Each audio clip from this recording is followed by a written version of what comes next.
ద్వాపరయుగంలో భూమిపై అధర్మం పెరిగిపోయింది. క్రూర రాజులు ప్రజలను హింసిస్తున్నారు.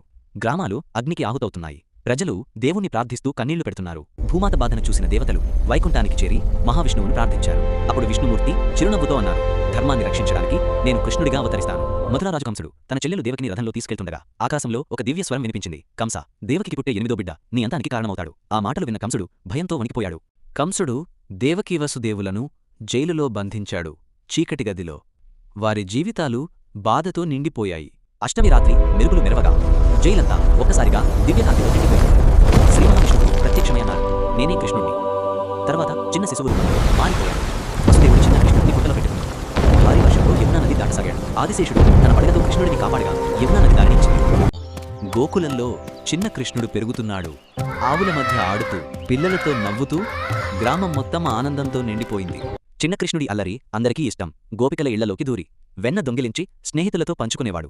గోపికలు కోపపడినా కృష్ణుడి చిరునవ్వు చూసి నవ్వేసేవారు. కంసుడు పంపిన రాక్షసి విషపాలనించి కృష్ణుడికి చంపాలనించింది. కానీ చిన్న కృష్ణుడు ఆమె ప్రాణశక్తినే తీసేశాడు. భారీ రూపంలో పూతన నేలపై పడిపోయింది. యమునా నదిలో కాళియా అనే విషసర్పం ఉంది.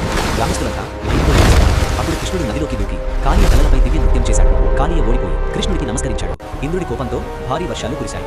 గ్రామస్తులు భయంతో పరుగులు తీశారు. అప్పుడు చిన్న కృష్ణుడు తన చిటికిన వేలితో గోవర్ధన గిరిని పైకి ఎత్తాడు. అందరూ ఆ కొండ కింద ఆశ్రయం పొందారు. యమునా తీరం వద్ద కృష్ణుడు వేణువు వాయిస్తుంటే ఆ సంగీతం విని రాధ పరవశించిపోయింది. చంద్రకాంతిలో వారి దివ్య ప్రేమ ప్రపంచాన్ని మంత్రముగ్ధులను చేసింది. పెద్దవాడైన కృష్ణుడు మధురాకు చేరుకున్నాడు.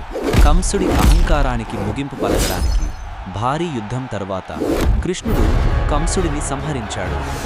ప్రజలు ఆనందంతో జైకారాలు చేశారు. కురుక్షేత్ర యుద్ధభూమిలో అర్జునుడు బాధతో నిలిచిపోయాడు. అప్పుడు కృష్ణుడు జీవిత సత్యాలను బోధించాడు. నీ కర్తవ్యాన్ని నిర్వర్తించు, ధర్మం కోసం పోరాడు. అదే భగవద్గీతగా ప్రపంచానికి మార్గదర్శకం అయ్యింది. తన అవతార కర్తవ్యాన్ని పూర్తి చేసిన తర్వాత కృష్ణుడు అడవిలో ధ్యానంలో కూర్చున్నాడు. సూర్యాస్తమయం సమయంలో ఆయన దివ్య కాంతిలో లీనమయ్యాడు.